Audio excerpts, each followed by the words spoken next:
প্রধান উপদেষ্টা ডক্টর মোহাম্মদ ইউনূস মঙ্গলবার বিশ্ববাসীর উদ্দেশ্যে বলেছেন, বাংলাদেশ এখন এমন এক অবস্থায় দাঁড়িয়ে যেখানে একটি নতুন সামাজিক চুক্তি করার সুযোগ এসেছে। এটি এমন এক চুক্তি যেখানে রাষ্ট্র ও জনগণ, বিশেষ করে যুব সমাজ, অন্তর্ভুক্তিমূলক ব্যবস্থা, ঐতিহ্য, ন্যায় বিচার, মর্যাদা এবং সুযোগের ভিত্তিতে একটি ভবিষ্যৎ একত্রে গড়ে তুলবে।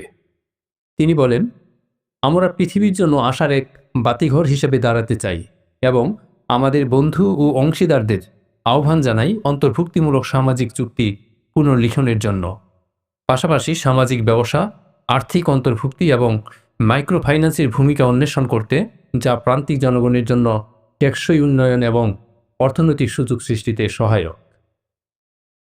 প্রধান উপদেষ্টা আজ মঙ্গলবার কাতারের দোহায় আর্থনা শীর্ষ সম্মেলন 2025-এর উদ্বোধনী অনুষ্ঠানে দেয়া এক বক্তব্যে একথা বলেন।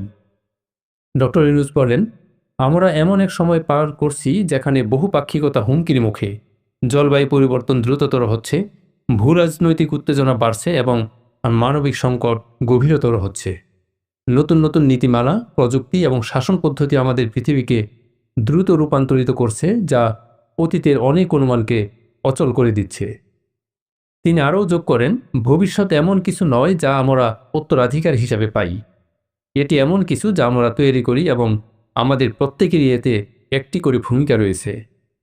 অধ্যাপক ইউনূস বলেন, কাতার যেভাবে আর্থনা শীর্ষ সম্মেলনের উদ্যোগ নিয়েছে তা দেখাচ্ছে কিভাবে একটি দেশ উদ্ভাবন, ঐতিহ্য এবং অংশীদারিত্বের মাধ্যমে জলবায়ু সংকট, সামাজিক বৈষম্য এবং কর্মসংস্থানের ভবিষ্যৎ মোকাবেলা করতে পারে।